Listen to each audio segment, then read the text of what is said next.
Assalamualaikum warahmatullahi wabarakatuh. Salam dan salam sehat. Kami dari kelompok 2 ingin mempresentasikan hasil kerja kami dari Ibu Vera Abdullah.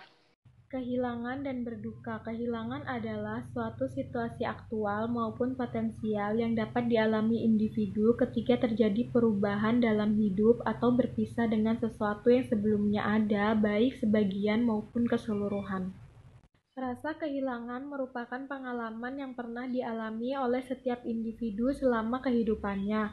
Sejak lahir, individu sudah mengalami kehilangan dan cenderung akan mengalaminya kembali walaupun dalam bentuk berbeda. Setiap individu akan bereaksi terhadap kehilangan. Respon terakhir terhadap kehilangan sangat dipengaruhi oleh respon individu terhadap kehilangan sebelumnya. Lingkungan mempengaruhi nilai dan prioritas individu, sehingga rasa kehilangan beragam bentuknya. Lingkungan tersebut meliputi keluarga, teman, masyarakat, dan budaya. Kehilangan dapat berupa kehilangan yang nyata atau kehilangan yang dirasakan. Kehilangan yang nyata merupakan kehilangan terhadap orang atau objek yang tidak dapat lagi dirasakan, dilihat, diraba, atau dialami individu. Misalnya, anggota tubuh, anak, hubungan, dan peran di tempat kerja. Kehilangan yang dirasakan merupakan kehilangan yang sifatnya unik berdasarkan individu yang mengalami kedukaan, misalnya kehilangan harga diri atau rasa percaya diri. Jenis kehilangan. Yang pertama, kehilangan nyata. Kehilangan yang dapat diidentifikasi oleh individu atau orang lain. Contohnya amputasi dan kehilangan fungsi tubuh. Kehilangan yang dirasakan yaitu kehilangan yang dapat dirasakan oleh individu tetapi tidak oleh orang lain. Misalnya menurunkan harga diri. Berikutnya yaitu kehilangan objek eksternal, misalnya kehilangan karena kecurian atau kehancuran akibat bencana alam. Kehilangan lingkungan yang dikenal atau misalnya kehilangan karena berpindah rumah, dirawat di rumah sakit, atau berpindah pekerjaan. Suatu atau individu yang berarti kehilangan pekerjaan, kepergian anggota keluarga, atau kehilangan binatang pemeliharaan. Kehilangan suatu aspek diri, contohnya kehilangan anggota tubuh dan fungsi psikologis dan fisik. Kehilangan hidup, contohnya kehilangan karena kematian anggota keluarga, teman dekat, atau diri sendiri. Berduka atau grieving merupakan reaksi emosional terhadap kehilangan.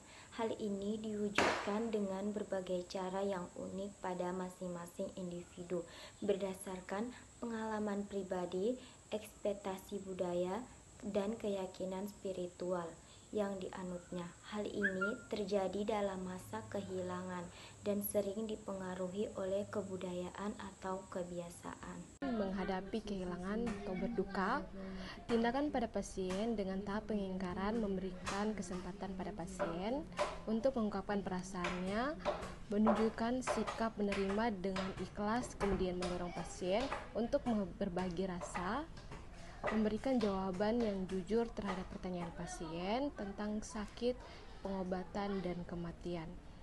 Tindakan pada pasien dengan tahap kemarahan mengizinkan dan mendorong pasien untuk mengungkapkan rasa marahnya secara verbal tanpa melawan kembali dengan kemarahan. Tindakan pada pasien dengan tahap tawar-menawar membantu pasien dalam mengungkapkan rasa bersalah dan takut.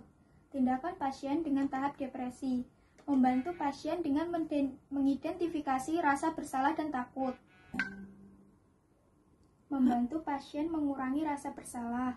Tindakan pada pasien dengan tahap penerimaan membantu pasien menerima kehilangan yang tidak bisa dielakkan.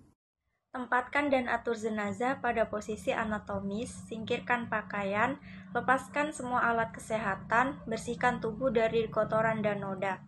Tempatkan kedua tangan jenazah di atas abdomen dan ikat pergelangannya, bergantung dari kepercayaan dan agama. Tempatkan satu bantal di bawah kepala. Tutup kelopak mata. Jika tidak ada tutup, gunakan kapas basah. Katupkan rahang atau mulut, kemudian ikat dan letakkan gulungan handuk di bawah dagu. Letakkan alat di bawah glutea, kemudian tutup sampai sebatas bahu. Kepala ditutup dengan kain tipis. Setelah itu, catat semua milik pasien dan berikan kepada keluarga. Kemudian beri kartu atau tanda pengenal dan bungkus jenazah dengan kain panjang. Perawatan jenazah yang akan diotopsi. Ikuti prosedur rumah sakit dan jangan lepaskan alat kesehatan. Beri label pada pembungkus jenazah. Beri label pada alat protesis yang digunakan. Tempatkan jenazah pada lemari pendingin. Perawatan terhadap keluarga. Dengarkan ekspresi keluarga. Beri kesempatan pada keluarga untuk bersama dengan jenazah beberapa saat. Siapkan ruangan khusus untuk berduka. Bantu keluarga untuk membuat keputusan dan perencanaan pada jenazah. Beri dukungan jika terjadi disfungsi terhadap keluarga atau yang berduka. Sekian dan terima kasih dari materi kami dan penjelasan kami. Mohon maaf apabila ada kesalahan kata dan tindakan kami. Mohon dimaafkan. Wassalamualaikum warahmatullahi wabarakatuh.